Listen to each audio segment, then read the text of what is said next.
जिस ज़ात को राज़ी करने में सुकून है, हम उसे नाराज़ करके अपनी ज़िंदगियों में सुकून चाहते हैं।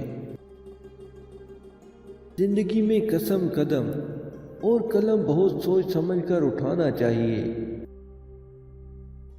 ज़िंदगी की किताब पढ़कर सिर्फ वही लोग कामयाब होते हैं जिनकी तवज्जो अगले सबक पर होती है। आंसू बहा उस दिन पर जो तेरी जिंदगी से गुजर गया और उसमें कोई नेकी नहीं हुई। आपका एक लफ्ज़ जख्म भी लगा सकता है और मरहम भी बन सकता है। इख्तियार आपके पास है। नई बुनियादें वही लोग रख सकते हैं जो इस राज से वाकिफ हों कि पुरानी बुनियादें क्यों बैठ गईं।